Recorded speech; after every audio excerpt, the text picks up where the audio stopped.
श्रोताओं, आप सभी को मैं नमस्कार करता हूँ। मेरे पोते ने मुझसे आग्रह किया कि दादा, आप अध्यात्म के ज्ञाता हैं, तो अध्यात्म के बारे में श्रोताओं को और हमें बताने का कष्ट करें, ताकि समाज का जो जिज्ञासु लोग हैं, जो अध्यात्म में रुचि रखते हैं, उनका भला हो सके। तो मैंने कहा कि भाई देखो, ऐसा है, अध्यात्म का विषय तो बहुत विशद है। मैं मुख्य रूप से मोटी मोटी बातें तुम्हें बता दूंगा।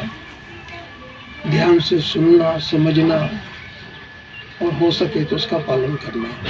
ध्यान पहुँचे उनका। तो मेरे दादा, कुछ लिख के भी आया हूँ, मुझे इतना सारा याद नहीं रहता है। दादा, आपने सर्विस के साथ साथ धर्मशास्त्रों का कई पुस्तकें पढ़ी, जैसे वेदों, कोट शास्त्र, 6 दर्शन शास्त्र, उपनिषद, पुराण, गीता, रामायण, महाभारत आदि जैसे आदि पढ़े। महान साक्षात्कारी संत महात्मा अवतार बाबा, पहाड़ी महाशय, युक्तेश्वरानंद जी, योगेश्वरानंद जी, ओमानंद जी और महायोगी पायलट बाबा, मुक्तानंद जी, नित्यानंद जी, परमानंद जी, गौरी आदि संतों और का संत का परिचय, उनकी पुस्तकें पढ़ी, ज्ञान अर्जित किया और महान गुरु महायोगी पायलट बाबा के मार्गदर्शक में घंटों ध्यान किए और उन कई आपको दिव्य अनुभूतियाँ प्राप्त हुई, जिससे आपके अंदर जो ज्ञान प्राप्त हुआ वो अपने दर्शकों को भी दे।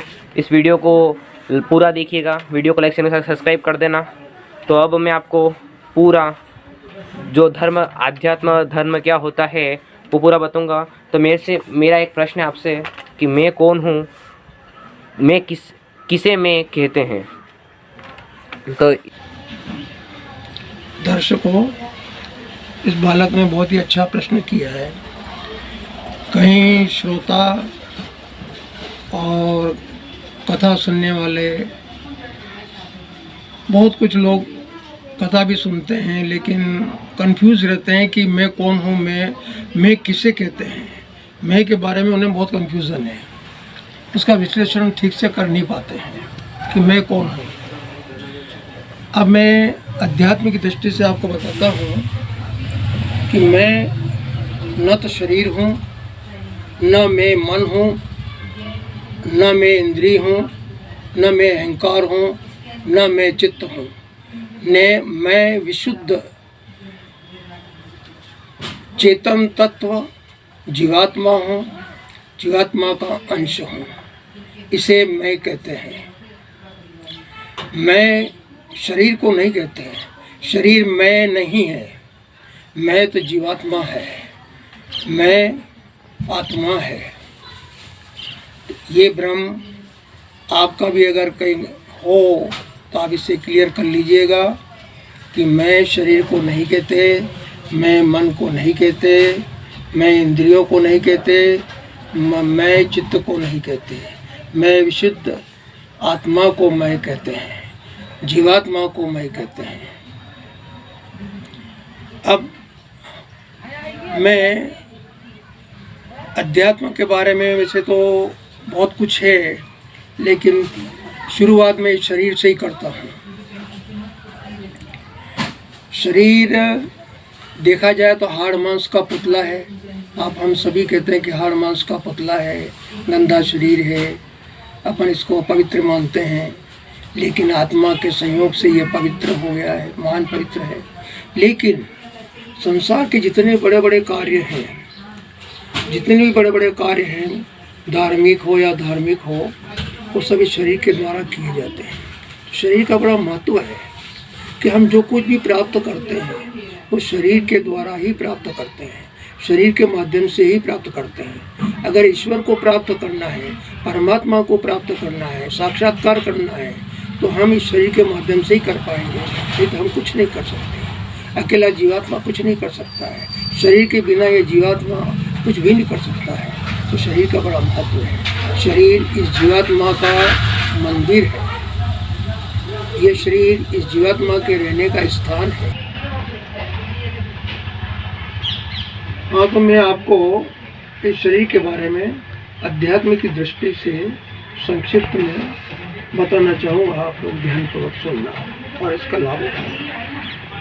पहले शरीर को देखें कि हमारे शरीर में क्या है। ये तो हाड़ मांस का पुतला है, इसके अलावा कुछ नहीं है। लेकिन हमारे शरीर के अंदर ऐसे क्या सूक्ष्म तत्व है जो इस शरीर का संचालन करते हैं, जिसके द्वारा शरीर कार्य करता है।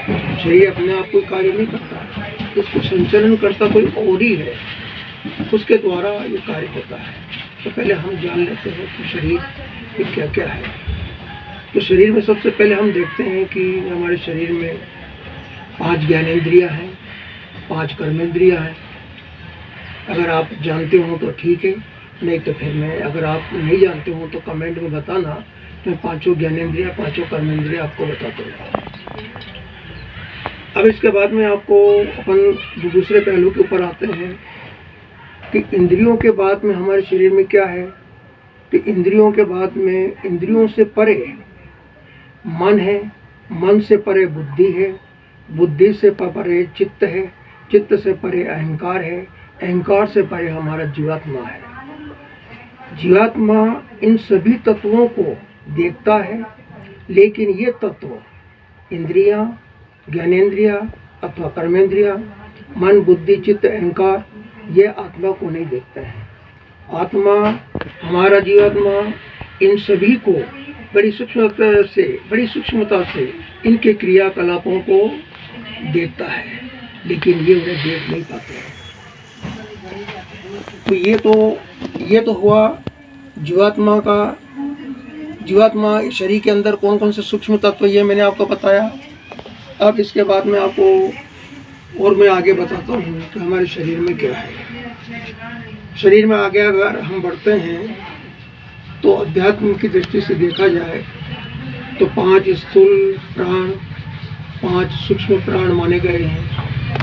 5 स्थूल प्राणों में प्राण, अपान, समान, व्यान, उदान, ये 5 स्थूल प्राण हैं।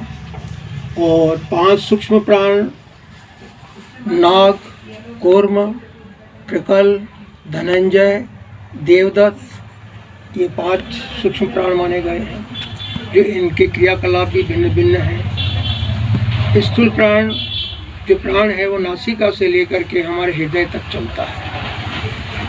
प्राण के बाद में अपान आता है, तो अपान नाभि से नीचे चलता है, जो मल मूत्र का जिससे त्याग होता है। समान, उसके बाद में तीसरा आता है समान, ये हृदय से लेकर के नाभि के बीच में रहता है। जो कुछ हम खाते पीते हैं उसका जो रस बनता है वह शरीर के समस्त भागों में पहुंचाने का कार्य करता है। व्यान जो है वह हमारे शरीर में चेतनता प्रदान करता है, सारे शरीर को चेतन रखता है। अवेयरनेस इसी से आती है। इसके बाद में जो आखिरी है उदान, वो हमारे गले से लेकर के ऊपर की ओर जाता है। तो जो उदान वायु है, जब प्राणी शरीर छोड़ता है या मरता है और दूसरे शरीर में प्रवेश करता है, तो इसी उदान वायु के माध्यम से ही दूसरे शरीर में प्रवेश करता है।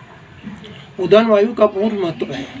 उदान वायु, जितने भी योगी महायोगी समाधि में बैठते हैं, इनकी आत्माएं ब्रह्मांड में जब चली जाती है तो उदान वायु ही उस आत्मा को उसी शरीर से वापस जोड़ती है।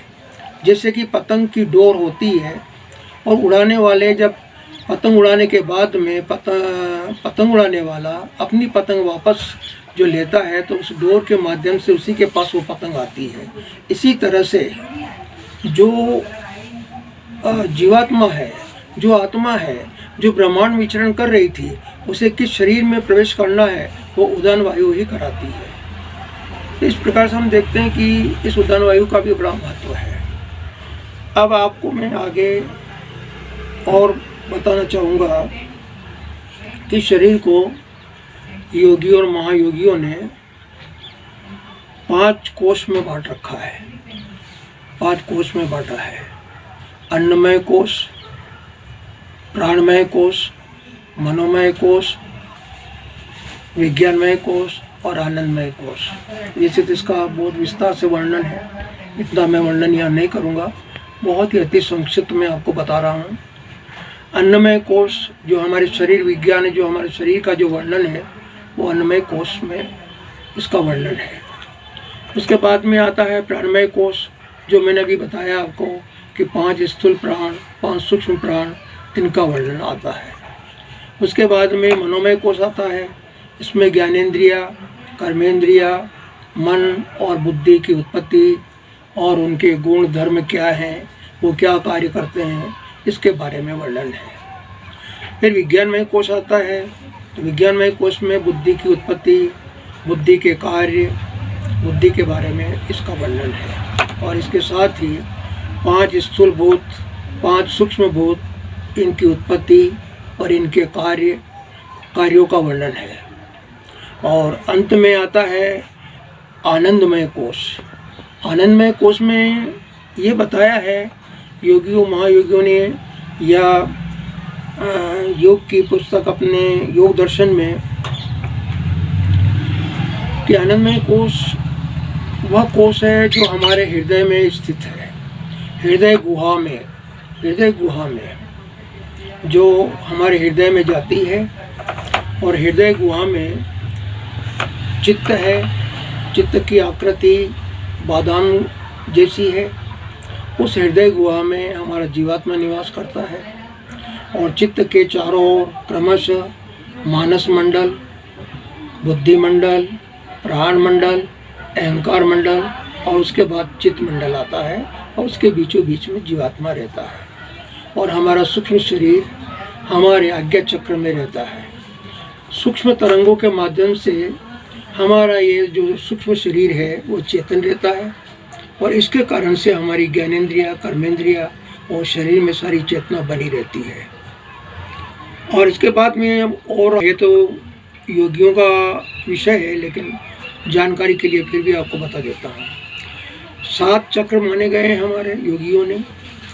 मूलाधार चक्र, स्वादिष्टान चक्र, मणिपूरक चक्र, अनाहत चक्र और विशुद्ध चक्र, आज्ञा चक्र और सहस्त्रार, या इसको ब्रह्मरंध्र भी कहते हैं। आज्ञा चक्र के ऊपर जहाँ पर तीनों नाड़ियाँ मिलती है, ईड़ा, पिंगला, सुषुम्ना नाड़ियाँ मिलती है, जिन्हें गंगा, यमुना, सरस्वती भी कहते हैं, जहाँ तीनों का इनका मिलन होता है, संगम होता है, उसको त्रिपुटी या मुक्त त्रिवेणी कहते हैं। यहाँ से ब्रह्मरंध्र तक जो मार्ग है उसको सिद्ध मार्ग कहते हैं। अब दर्शकों, एक बड़े महत्वपूर्ण बात जो मैं आपको बताने जा रहा हूँ, बारे में लोग तरह तरह की बातें करते हैं। थोड़ा सा कहते हैं कुंडलिनी जागृत हो गई, ये हो गई। कुंडलिनी जागृत होना कोई तमाशा नहीं है। ऐसे जागृत नहीं होती कुंडलिनी। या तो जो समर्थ गुरु होते हैं, उनके समर्थ गुरु के शक्तिपात से, वो अगर शक्तिपात करा देते हैं तो कुंडलिनी जागृत हो जाती है। या बहुत हम ध्यान करते हैं या जप करते हैं, तप करते हैं, बहुत करते हैं, तो उस भक्ति से भी कुंडलिनी जागृत होती है। तो ऐसे आसान जागृत नहीं होती है। कुंडलिनी के बारे में बताया कि मूलाधार चक्र के पास में कलमी आम की आकृति की एक गांठ है। उस गांठ में 3.5 लपेटे में लिपटी हुई गहरे कत्थई कलर की आकृति में एक नागिन के समान ये लपेटी हुई है। और जैसे ही भक्ति योग से, शक्तिपात से जागृत होती है, इसका मुंह सीधा हो जाता है।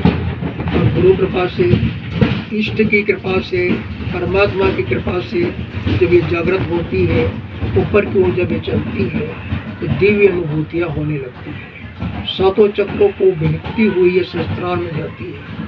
वहाँ पर आत्मा का साक्षात्कार होता है, ब्रह्म का साक्षात्कार होता है। और मन, बुद्धि, चित्त, अहंकार जितने भी ये हैं, इनकी ज्योतियाँ जो है, इन ज्योतियों के दर्शन होते हैं और सभी तरह का साक्षात्कार हो जाता है। हाँ, ये मैंने आपको संक्षिप्त में महत्वपूर्ण जानकारी बताई। और इसके बाद में अगर बाद में और भी वीडियो होगा तो मैं अध्यात्म से संबंधित और भी महत्वपूर्ण जानकारी आपको दूँगा। मैं आशा करता हूँ कि आप लोगों ने इसे ध्यान से सुना होगा और समझा होगा। जय श्री कृष्ण।